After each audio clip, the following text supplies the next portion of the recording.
Good afternoon, students.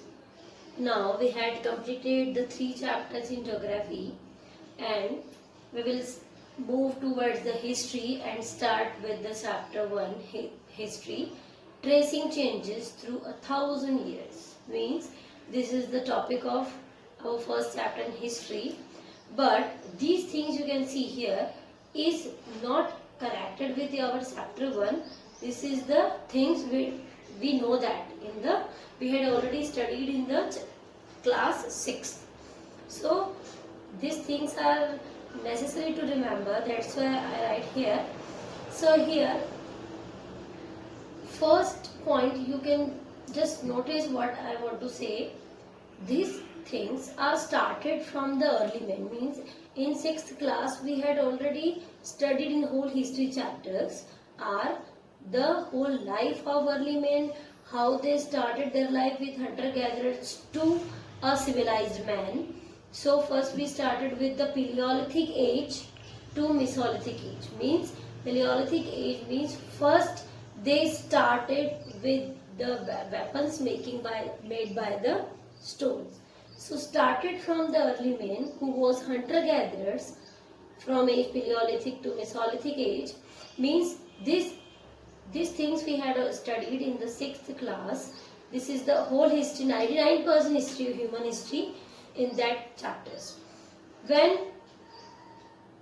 starting of agriculture, we had already studied in 6th class, starting of agriculture and rise of civilization as industrialization and Harappan civilization. When we studied about the agriculture, means after one by one, step by step, humans are starting agriculture. They know about the grains and different food items they grow, and this process already started before 7,000 years BC.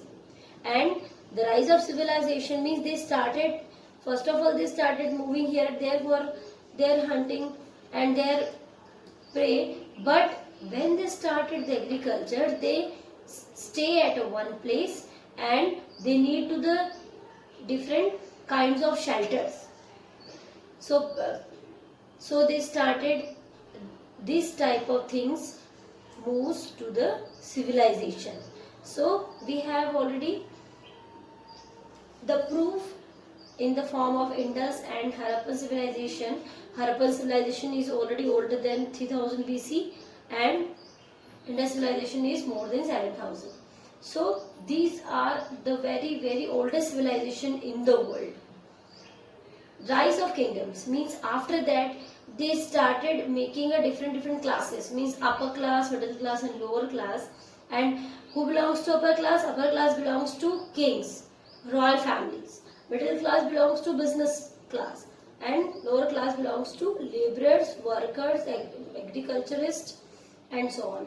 So rise of kingdoms and dynasty like Magadha Empire, so before 700 AD. So these are moving to the advancement of the human. So this is we had already studied in the 6th class. Next we could talk about which type of rulers we found in the last classes. So Ashoka, the emperor, Harshvardhana, Chandragupta Maurya. So these different emperors and empires are belonging that time. So now we will study from 700 AD to 1700 AD. So these 1000 years history are we discuss in this chapter. So you can learn it once again, revise your knowledge about this chapter. We will continue in the next video with the map topic of the first chapter, tracing changes through 1000 years. Thank you. Stay safe.